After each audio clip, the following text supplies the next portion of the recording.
जिसने भारत के लोगों को एक साझा नियति के उत्तराधिकारी, एक साझा भविष्य के निर्माता के रूप में देखा। लेकिन आज की ये बहस मुझे कुछ अजीब सी लग रही है। जैसे मैंने कहा, ये गीत देश की आत्मा का हिस्सा बन चुका है। 150 सालों से देशवासियों के दिलों में ये गीत बस चुका है। 75 सालों से हमारा देश आजाद है। तो फिर आज इस बहस की क्या आवश्यकता है?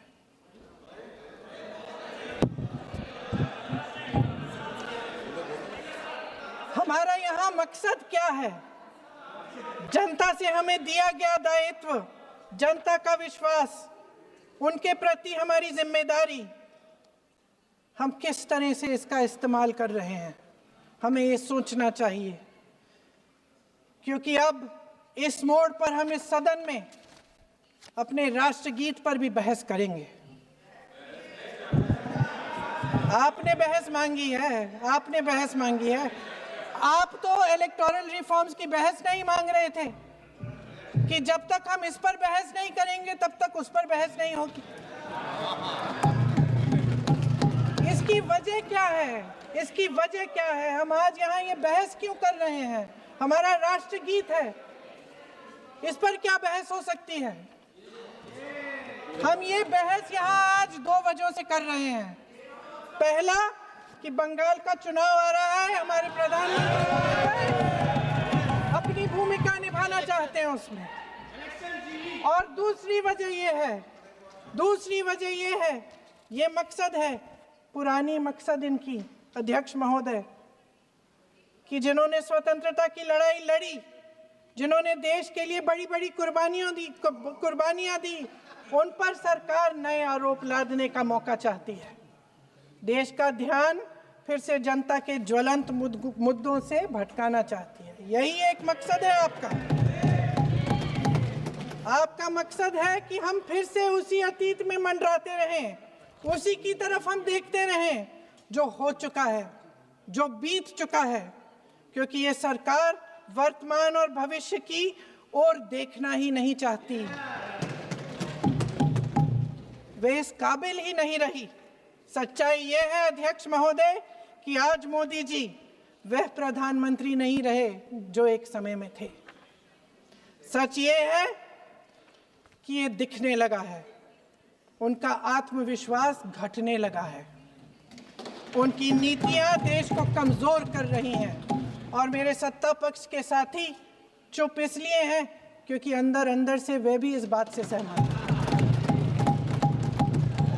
आज देश के लोग खुश नहीं हैं अध्यक्ष महोदय, परेशान हैं, तमाम समस्याओं से घिरे हुए हैं, तमाम समस्याओं से घिरे हुए हैं, और उन समस्याओं का हल आप निकाल नहीं रहे हैं। हाँ ठीक है, उसका भी बोल लेंगे, समय आएगा तो उसका भी बोल लेंगे। बल्कि कल समय आ रहा है, चुनाव पे चर्चा होगी, उस पे भी बोलेंगे। अध्यक्ष महोदय, इनके भी अपने लोग दबी जबान में कहने लगे हैं कि सारी सत्ता को केंद्रित करने से देश का नुकसान हो रहा है। इस बीच अगर हम अतीत की बातें नहीं करेंगे तो कौन सी बातें करेंगे? ये किसी और बात के काबिल ही नहीं है, सिर्फ ध्यान भटकाना है जनता का। इसलिए आज हम वंदे मातरम पर चर्चा कर रहे हैं। वंदे मातरम देश के कण कण में जीवित है, इस पर बहस नहीं हो सकती। लेकिन चलिए, आपने बहस मांगी, आप बहस करना चाहते हैं, बहस करते हैं। आज इस चर्चा को प्रधानमंत्री जी ने शुरू किया, उन्होंने भाषण दिया और इसको कहने में कोई झिझक नहीं है कि भाषण अच्छा देते हैं, थोड़ा सा लंबा, लेकिन भाषण अच्छा देते हैं। सिर्फ एक कमजोरी है, अगर आप इजाजत दें तो मैं बोलूं, एक कमजोरी है। हाँ, उसी पे बोल रहे हैं, वंदे मातरम पे बोलो आप। अब सर मैंने तारीफ कर ली, थोड़ा और विषय वंदे मातरम का है तो हम वंदे मातरम पर ही रखें, ठीक रहेगा सर? ये वंदे मातरम पे ही है। सर आपने प्रधानमंत्री जी तक सुना था। अब तो शुरू नहीं हुए। सर भाषण बहुत अच्छा देते हैं, लेकिन तथ्यों के मामले में कमजोर पड़ जाते हैं। बहुत कमजोर। इसमें भी एक कला होती है कि तथ्यों को किस तरह से जनता के सामने रखा जाए। मैं तो नहीं हूं, जनता की प्रतिनिधि हूं, कलाकार तो नहीं हूं। इसीलिए मैं भी सदन के सामने कुछ तथ्य रखना चाहती हूं, लेकिन सिर्फ तथ्य के रूप में रखना चाहती हूं।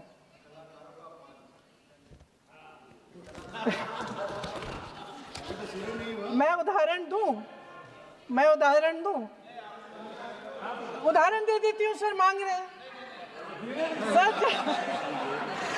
सर वंदे मातरम के बारे में, वंदे मातरम की जो सालगिरह पे आपने एक बड़ा कार्यक्रम आयोजित किया था, उसमें प्रधानमंत्री जी ने भाषण दिया। उसमें उन्होंने कहा कि 1896 में पहली बार गुरुदेव रविंद्रनाथ टैगोर ने ये गीत एक अधिवेशन में गाया। उन्होंने ये नहीं बताया कि कौन सा अधिवेशन था। हिंदू महासभा का अधिवेशन था, आरएसएस का अधिवेशन था। किस बात से कतरा रहे थे कि ये कांग्रेस का अधिवेशन था। और उदाहरण दूं कि मैं अपना भाषण जारी रखूं। दे रही हूं। जो वंदे मातरम की जो क्रोनोलॉजी है वो भी आप समझिए, जो असली क्रोनोलॉजी है। 1875 में महाकवि बंकिम चंद्र चट्टोपाध्याय ने इस गीत के पहले दो अंतरे लिखे, जो आज हमारे राष्ट्रगीत घोषित हुए हैं, मतलब जो घोषित हुए थे और जिसको हम आज अपना राष्ट्रगीत कहलाते हैं। ये पहले दो अंतरे लिखे। 1882 में 7 साल बाद उनका एक उपन्यास प्रकाशित हुआ, आनंद मठ। उस उपन्यास में यही कविता उन्होंने प्रकाशित की, लेकिन इसमें 4 अंतरे जोड़ दिए। 1896 में कांग्रेस के अधिवेशन में गुरुदेव रविंद्रनाथ टैगोर ने पहली बार ये गीत गाया। 1905 में बंगाल के विभाजन के खिलाफ आंदोलन के समय वंदे मातरम जनता की एकता की गुहार बनकर गली गली से उठा। गुरुदेव रविंद्रनाथ टैगोर जैसे महान स्वतंत्रता सेनानी इस गीत को खुद गाते हुए बंगाल की सड़कों पर उतरे। विद्यार्थियों से लेकर किसानों तक, व्यापारियों से लेकर वकीलों तक, हर कोई ये गीत गाने लगा। इस गीत की शक्ति को समझिए।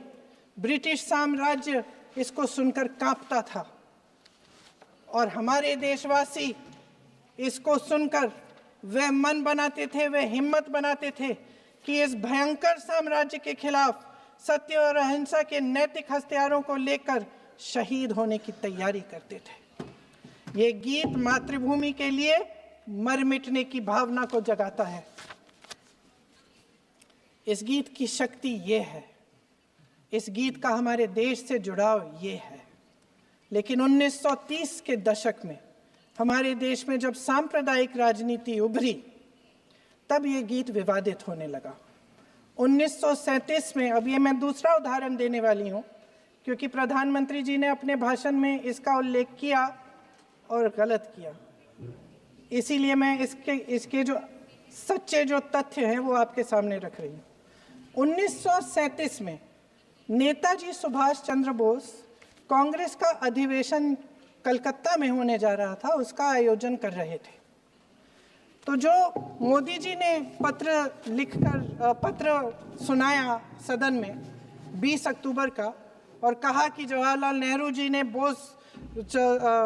नेताजी को ये चिट्ठी लिखी और ये कहा कि इस पर चर्चा होनी चाहिए, उससे पहले 3 दिन पहले नेताजी सुभाष चंद्र बोस ने पंडित जवाहरलाल नेहरू को एक चिट्ठी लिखी थी,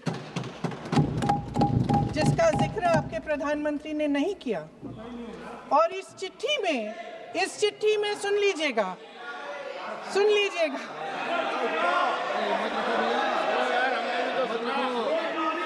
सुन लीजिएगा, आप नेताजी के लफ्ज नहीं सुनना चाहते? बंगाल का चुनाव आ रहा है। सुनिए सुनिए सुनिए सुनिए, हाँ कोई बात नहीं, हम तो देश के लिए हैं,